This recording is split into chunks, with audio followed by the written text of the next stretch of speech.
Ang Pilipinas ay hindi kailanman magiging isang mayamang bansa. Ito ang mapanghamak na bulong sa aking isipan. Ako si Marie, isang flight attendant ng isang sikat na airline sa Dubai.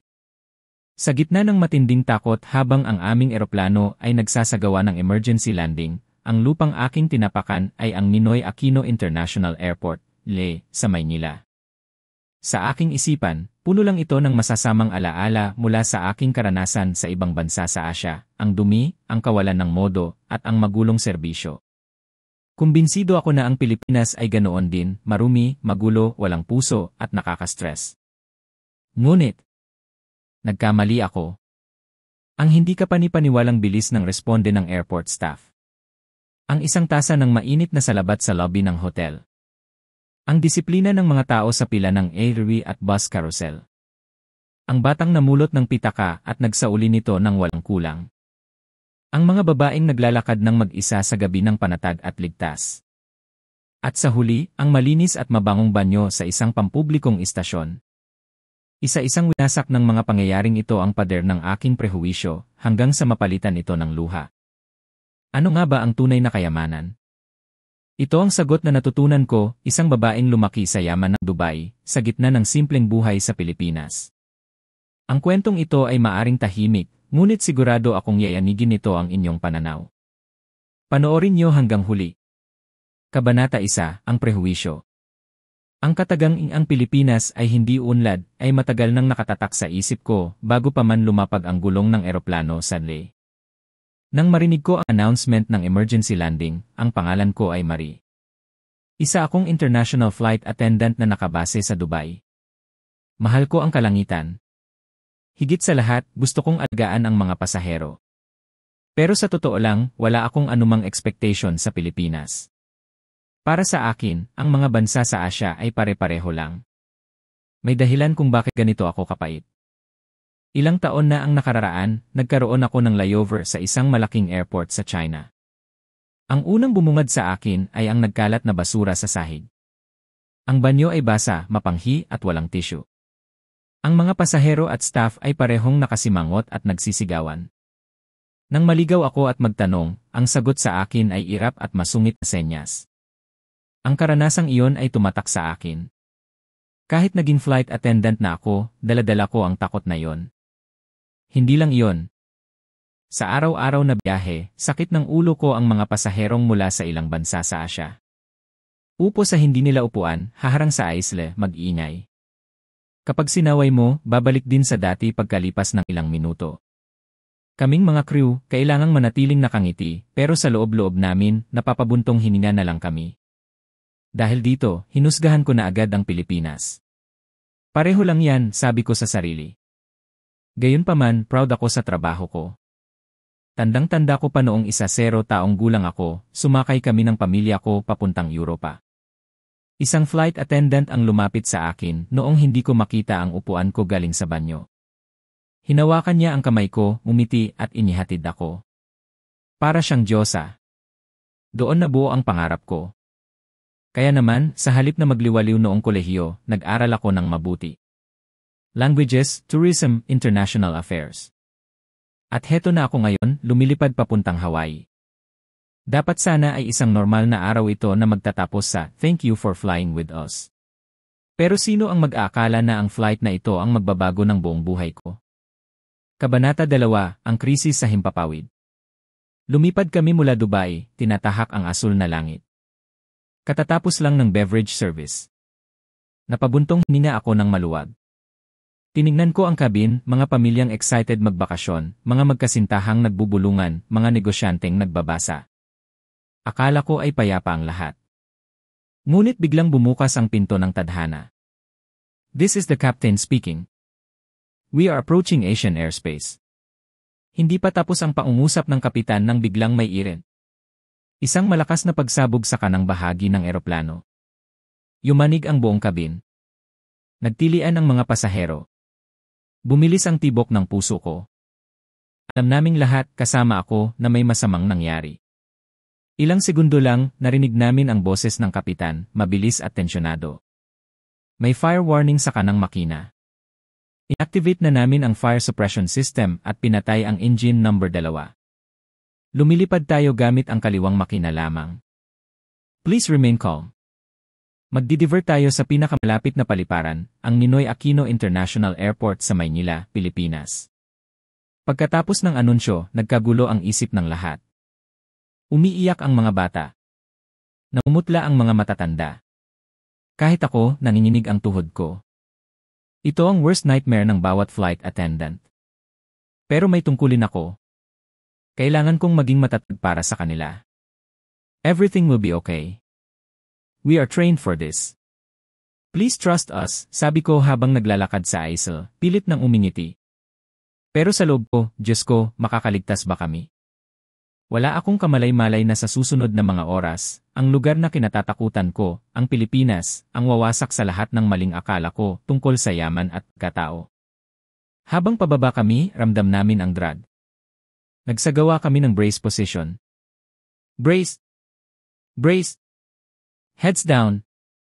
Stay down, sigaw namin. Yumuko ako, paulit-ulit na bumubulong, please, please, please. Sa labas ng bintana, nakita ko ang mga ilaw ng Maynila. Ang runway lights ng LA ay kumikislap na parang mga bituin na sumasalubong sa amin. Touchdown in 3. 2. 1. Isang malakas na thud. Umuga ang eroplano. Ang ingay ng gulong at preno. Reverse thrusters. Mahigpit ang hawak ko sa seatbelt. At nang huminto ang eroplano. Katahimikan. Tapos, mula sa isang pasahero, sumunod ang 2 hanggang sa buong eroplano, nagpalakpakan. Tumulo ang luha ko. Ito ang unang beses na naramdaman ko na ang simpleng paglapag ay isang himala. Pero hindi pa tapos ang trabaho. Kailangan naming mag-evacuate. At dito nagsimula ang sorpresa ng Pilipinas. Kabanata 3, ang disiplina ng Maynila. Bumukas ang pinto. Bumuka ang emergency slides. Sa ibaba, sa tarmac ng NA, naghihintay ang ground crew. Inaasahan ko ang gulo. Inaasahan ko ang sigawan at tulakan, gaya ng nakita ko sa ibang bansa tuwing may emergency. Pero mali ako. Ang mga Pilipinong staff, mga lalaking naka-reflective vest, mga babaeng may hawak na ilaw, ay hindi natataranta. Seryoso sila, mabilis at kalmado. Sinalo nila ang mga pasaherong dumadosdos. Dito po, sir. Dahan-dahan lang. This way, ma'am. Calm down, you are safe now. Naririnig ko ang Tagalog at Ingles na nagsasalitan. Walang sumisigaw. Walang nagtutulakan. Please follow the line. Priority for children and elderly. Ang bilis ng sistema nila. Sa ibang bansa, kapag ganito, nag-uunahan ang mga pasahero. Pero dito, parang may invisible thread na nagkokonekta sa kanila. Inalalayan nila ang mga nanay na may bitbit na sanggol. Inalalayan ang mga lolo at lola. Walang naiwan. Napahinto ako saglit pagkababa ko sa tarmac. Masakit ang tuhod ko pero namangha ako. Grabe, bulong ng kasama kong crew. Ang ayos nila. Tumango ako. Bilang crew na nakalipad na sa kung saan-saan, ito ang unang beses na nakakita ako ng ganito kaorganisadong evacuation. Pero simula pa lang pala ito. Dinala kami sa terminal. Binigyan kami ng kumot at tubig. Stuck tayo dito ng ilang araw, reklamo ng kasama ko. Siguradong pangit na hotel ang ibibigay sa atin. Alam mo naman dito, madumi, may ipis. Tumahimik na lang ako. Totoo naman na may mga pangit na hotel sa Asia. Pero naalala ko ang mata ng mga staff sa tarmac. Yung lalaking sumenya sa akin ng okay lang to, at yung babaeng nag-abot ng kumot na may ngiti at sinabing, mabuti po ligtas kayo. Pilipinas ba talaga ito? Kabanata 4, ang mainit na salabat. Isinakay kami sa bus papunta sa hotel. Mula sa bintana, nakita ko ang skyline ng Maynila. Ang mga ilaw ng Newport World Resorts at ang matatayog na building sa di kalayuan. Nakaramdam ako ng kakaibang comfort. Huminto ang bus sa isang hotel malapit sa airport. Wala akong expectation. Emergency hotel lang ito. Pero pagbukas ng pinto, bumungad ang isang mainit at maliwanag na lobby. Amoy lemongrass at kawayan. Malinis. Isang lalaking naka-uniforme, si John G., ayon sa nameplate niya, ang sumalubong sa amin. Welcome po. Alam namin ang pinagdaanan nyo. Pagod na pagod siguro kayo. Pahinga na po kayo ngayong gabi. Hindi lang siya basta receptionist. Ramdam ko ang concern sa boses niya. At ang mas nakakagulat, may iniabot sila sa amin. Sa maliliit na tray, may tig-isang tasa ng mainit na inumin. Sa labat po ito na may honey. Ginger tea. Nakaka-relax po ito ng nerves, sabi ni Jonji nang nakangiti. Ininom ko. Ang init at tamis ay gumuhit sa lalamunan ko, pinapakalma ang nanginginig kong kalamnan. Isang tasa na sa. Bakit pakiramdam ko niyakap ako? Pagpasok ko sa kwarto, malinis. Sobrang linis. Ang kama ay starchy at puti. Sa nightstand, may maliit na handwritten note. Hindi perpekto ang penmanship pero ramdam mo ang effort. Thank you for staying with us. We hope you recover well from the fright. Rest easy. Jonji E. Napaluha ako. Si Jonji, na abala sa pag-check-in sa aming lahat, ay nagkaroon pa ng oras na isulat ito. Naisip ko ang sinabi ng kasama ko na madumi at magulo. Tiningnan ko ang paligid. Ito ang pinakamasarap na tulog na naranasan ko matapos ang isang emergency. Kabanata 5, ang lungsod na may puso. Kinabukasan, nagising ako na magaan ang pakiramdam. Ang sikat ng araw ay tumatagos sa kortina. Tanaw ko ang Bonifacio Global City, USA, sa di kalayuan. Naligo ako. Ang tuwalya ay malambot at mabango. Pagbaba ko sa lobby, nandoon na si Yating, ang kasama kong crew na Taiwanese. Ang sarap ng tulog ko, Marie, sabi niya. Parang nasa ibang mundo. Ako rin, sagot ko. Nilapitan kami ni Jonji. Good morning po. Maaliwalas ang panahon ngayon. Magandang mamasyal sa GSC o sa Makati. Nagpasya kaming lumabas. Nagtanong kami ng direksyon. Binigyan kami ng mapa ng receptionist. Sakay po kayo ng airport shuttle bus, tapos pwede kayong mag-MERT o mag-grab papuntang Yeso High Street. Sa istasyon ng bus shuttle, handa na akong makipagsiksikan. Pero laking gulat ko. Nakapila ang mga tao. Walang singitan. Tahimik silang naghihintay. Nang dumating ang bus, hinintay nilang makababa ang mga sakay bago sila sumakay. Tingnan mo, bulong ni Yating.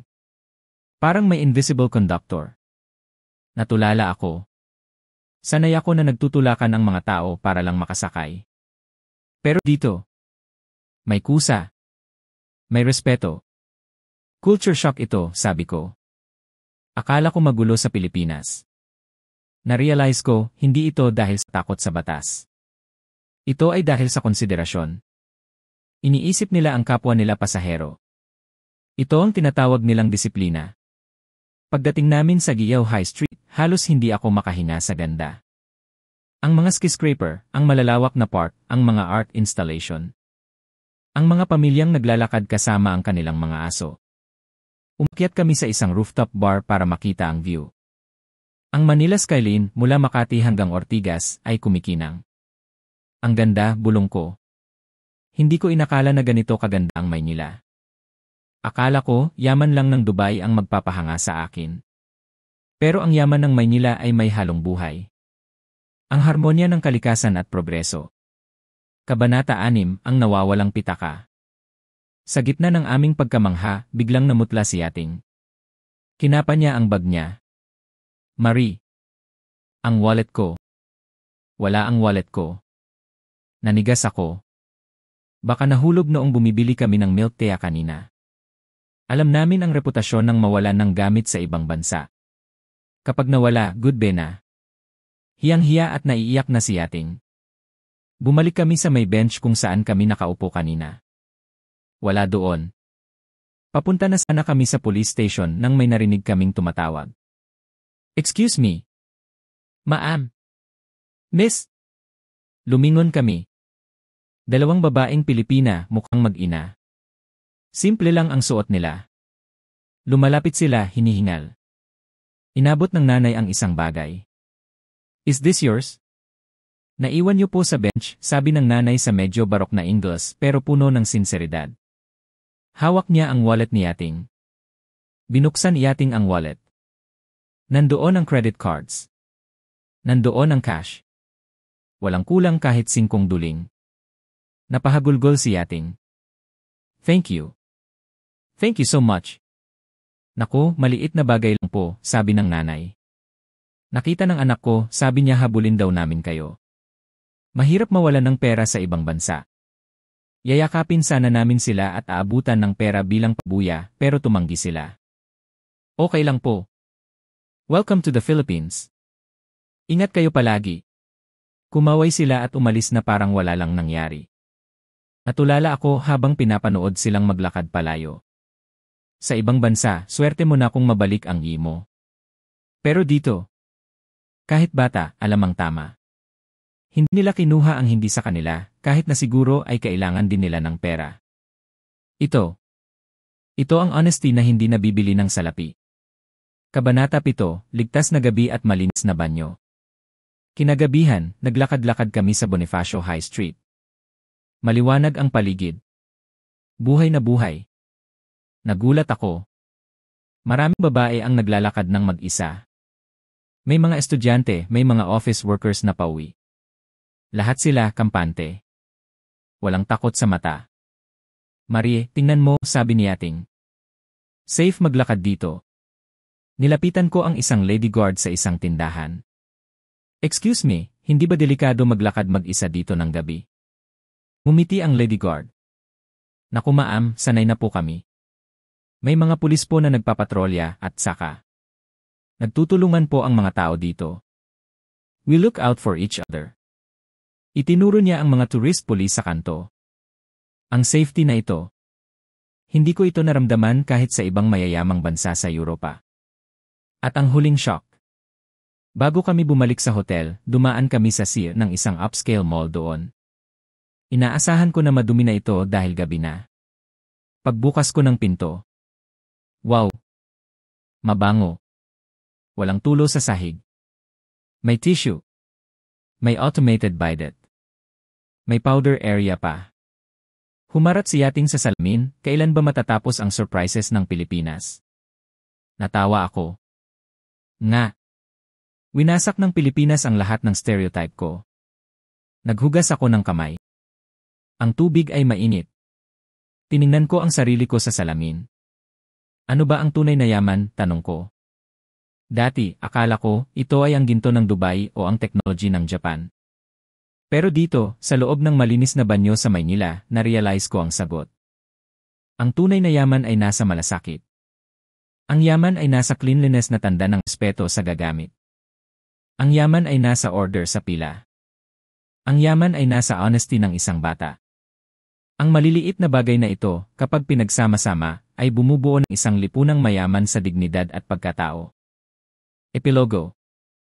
Nang sumakay ako pabalik ng eroplano papuntang Dubai, iba na ang pakiramdam ko. Dati, sinabi ko, ang Pilipinas ay hindi kailanman magiging mayaman. Ngayon, habang nakatingin ako sa mga ilaw ng Maynila mula sa bintana, binabawi ko na yon.